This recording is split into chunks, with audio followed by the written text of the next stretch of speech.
محترم سامعین کرام، السلام علیکم ورحمۃ اللہ تعالی وبرکاتہ۔ نحمدہ ونصلی ونسلم علی رسولہ الکریم۔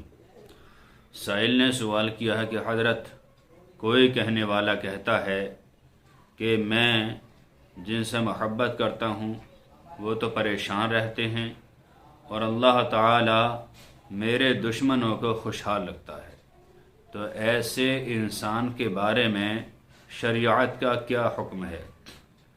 دیکھیے حضرات، یہ دنیا ہے، اس میں ہر انسان کو کوئی نہ کوئی تکلیف، کوئی نہ کوئی پریشانی، کوئی نہ کوئی مصیبت، کوئی نہ کوئی ٹینشن ضرور ہوا کرتی ہے۔ جو انسان بالکل ٹینشنوں سے بری ہو جائے، ایسا ہو نہیں سکتا، کیونکہ ایسا انسان وہ ہوگا جو جنت میں رہے گا۔ جنت میں کسی طرح کی تکلیف، کسی طرح کی بیماری، کسی طرح کی ٹینشن کچھ نہیں ہوگی۔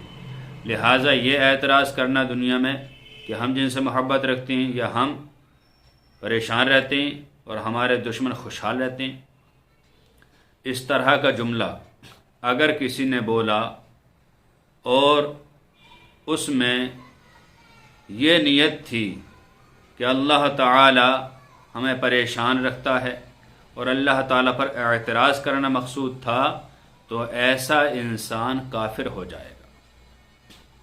اللہ اکبر! یعنی اس کا ایمان دل سے نکل جائے گا، اب اسے دوبارہ توبہ کر کے تجدید ایمان، نئے سرے سے کلمہ پڑھنا پڑے گا۔ اس لیے کہ اللہ تعالیٰ کے بارے میں ایسا لفظ بولنا یہ کفر ہے۔ کفریہ کلمات کے بارے میں سوال جواب کتاب ہے، اس کے اندر یہ مسئلہ دیا ہے۔ لہٰذا اگر کسی نے ایسا کہا تو وہ انسان کافر ہو جائے گا۔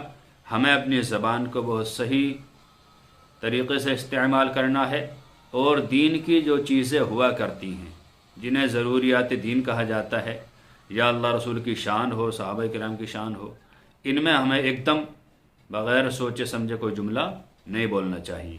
اگر کسی جملے میں ہلکی سی بھی تنقیص ہو، تمہیں دکھ رہا ہو کہ یہ غلط جملہ ہو سکتا ہے، تو اسے زبان سے باہر نہ نکالیں، ورنہ شریعت کا حکم ضرور ضرور ضرور لاگو ہو جائے گا۔ امید ہے کہ یہ مسئلہ بآسانی آپ سمجھ گئے ہوں گے۔ اللہ تعالیٰ سے دعا ہے کہ اللہ تعالیٰ ہر مسلمان کو علم دین سیکھنے کی توفیق عطا فرمائے۔ السلام علیکم ورحمۃ اللہ، واللہ تعالی عالم بالصواب۔